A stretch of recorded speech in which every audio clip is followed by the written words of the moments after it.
How's it? Sean from Mel's YouTube book site YouTube channel. Taro.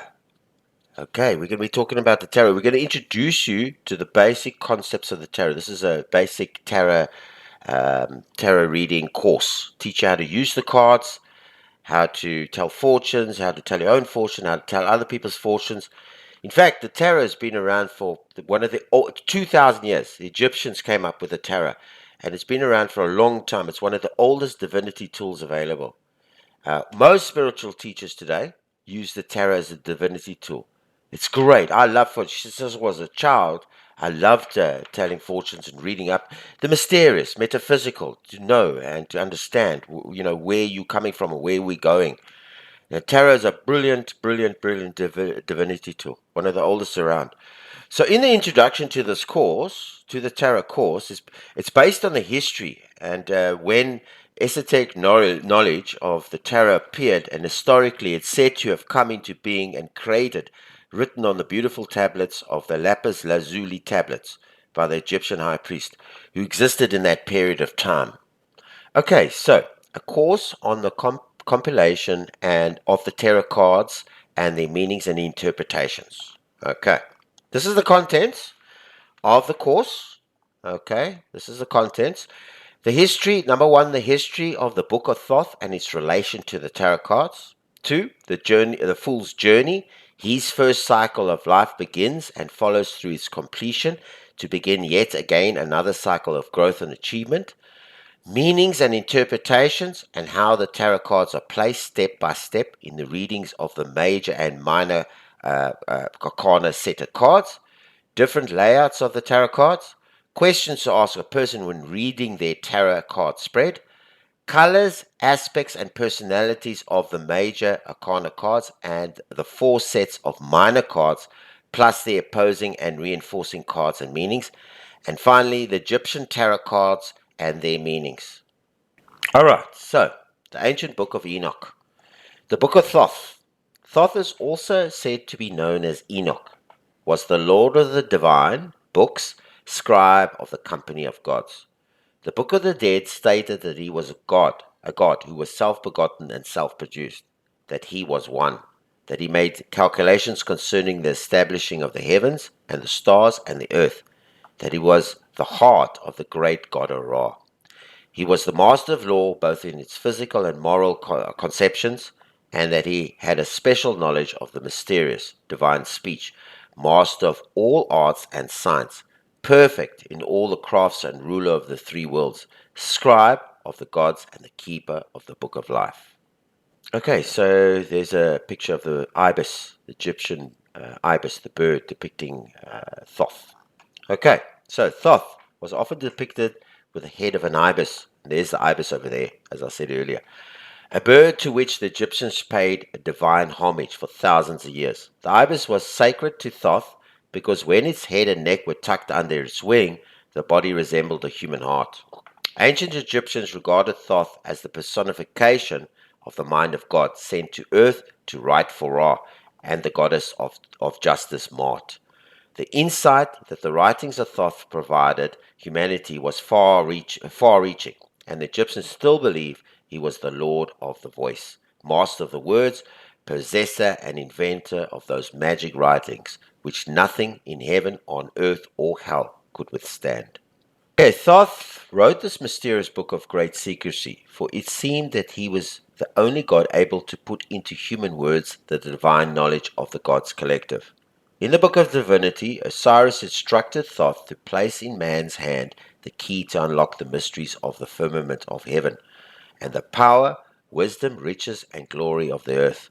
After the book was written, Osiris perused the work and observed, "Here layeth the key to everlasting life." During the earliest recorded times in Egyptian history, the document was known as the Book of Thoth, but was sometimes called the Book of Truth by initiated priests. The general populace at the time called it the Book of Leaves of Gold, implying it was written on gold foil, and in its original form it contained 22 separate sheets of symbol drawings. Thoth personally recorded this extraordinary statement: "I am the keeper of the book, that which is, that which shall be, and that which makes the possessor the equal of gods. That narrative revealed the most profound and important statement in all ancient Egyptian writings. Thoth made it known that he was the guardian of a prophetic book, and that direct evidence was in it. It is generally believed that the Book of Thoth was lost to the ancient world, destroyed in the fires of the library in Alexandria prior to the Christian era. The rabbis of Palestine say not all rolls and manuscripts were burned by Caesar or the Christian mob in 389 AD, nor the Arab general Amru, as it was commonly believed. Many volumes escaped the fire and were buried in the desert. A curious legend related that after the destruction of the Serapeum, a body of priests preserved the 22 serpent secrets of the rites of Serapis. The priests' descendants carried them to other lands and became the wanderers upon the face of the earth, a people apart with ancient language and birthright of magic and mystery. The Book of Thoth universally exists today and carries within it is the synthesis of all human knowledge. It is said that if those who search tirelessly for it may discover the priceless document. Alright, so the Bible of the Gypsies. During the second millennia before the Christian era, the Egyptian colonists, with their sacred mysteries, settled in various European countries. It is believed that the first migration from Egypt traveled as far west as the British Isles.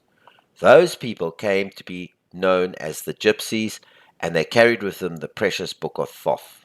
The origin of the name Gypsy or Gypsies is synonym for the Egyptian with a capital E. Dropped in plural, they were called Egypsies in medieval times, and that became Gypsies by a natural linguistic process. All right, so an initiated contributor to the Lewis Spencer's Encyclopedia of Occultism, Pappas, in 1889 AD. The Gypsies possess a Bible. Yes, the volume is called the Taro, which is the Bible of Bibles. It is a marvelous book. An immense antiquity is claimed for it under the names Taro, Taura, or Rota. Thus, the collection has formed successfully the basis of secret teaching of all the ancient peoples. A time arose in Egypt when control of the mysteries began to fall into the hands of selfish and ambitious men who used the secrets for their own personal ends. Amid the spiritual gloom that fell upon the land, the mysteries began to lose their higher purpose. Qualified priests could not be found. A few initiates who were left decided to confide their most valuable secrets to a simple game. Small plates were engraved with mysterious figures which were in the Book of Thoth.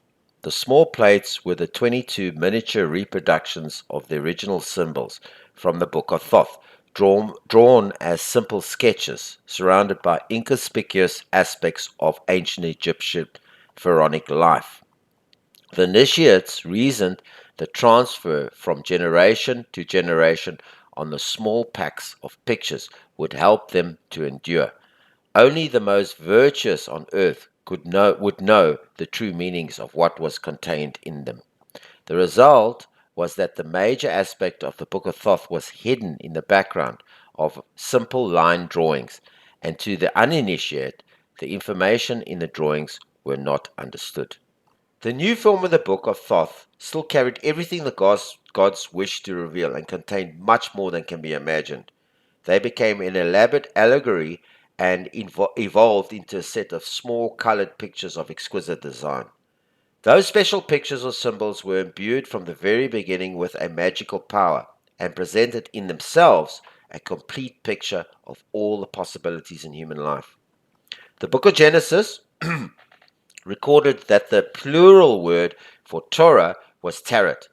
Therefore, the Torah represents a singular body of instruction or guidance in book form, and the Tarat signifies the plural version containing 22 individual picture cards of instruction or guidance. The word Torah became Tarat in the English language. Torah or Tarat has the same meaning as the Hebrew word Torah. Today, these picture cards are called the Book of Tarat and has the secret of Thoth. The code to unlock the secret was concealed by Ezra, who wrote the 22 verses of the Psalm 119 in the Hebrew Bible called the Torah. The complete deck of cards now consists of 78 individual cards divided into two groups: the minor trumps and the 22 major arcana, meaning something hidden. The sensational knowledge was preserved thousands of years ago by deciphering the 22 divine letters in each of the 22 pages of the Thoth book, and then later hiding them with the inclusion of 56 additional cards. The modern deck of tarot is symbolic in its arrangement and in accord with the divisions of the year. The two colors, red and black, represent two grand divisions in the year, that during which the sun was north of the equator and during the time that it was south of the equator. The 13 cards of each suit are the lunar months in each year, and the four sets of 13 cards represent the 52 weeks in the year. For centuries, the mythical art of the tarot has alerted humanity to a greater truth than dogmatism of conventional thought. The tarot is a symbolic storybook of timeless wisdom in which lay an interpretation of every person's own unique life experiences. The great spiritual understanding concealed, yet revealed in the tarot demands admiration for the profound wisdom of the sages who secretly preserved the cards for humanity, for they gave them in some form to every race and nation on earth. Okay, so that in a nutshell is the tarot's history. I said just go and read about it because the tarot is rich. We just put everything down concisely. It's so rich and profound, the tarot. So in the first lesson, the next video, in the first lesson, I'm going to deal with the fool's life journey. Then I'm going to go through with you the meanings and interpretations of each of the 10 positions he's placed in the Celtic cross. So that's for the next video. We're going to start with the fool's journey. So yeah, please like this video. Please, if you don't, share it with everybody you know, and subscribe to my channel. Subscribe to our channel. I mean, we're going through this basic course of the tarot. The tarot is just so old and wise, and it'll teach you everything you need to know about life and fortune telling and finding out more about yourself. The tarot is a wonderful divinity tool. So please subscribe to the channel.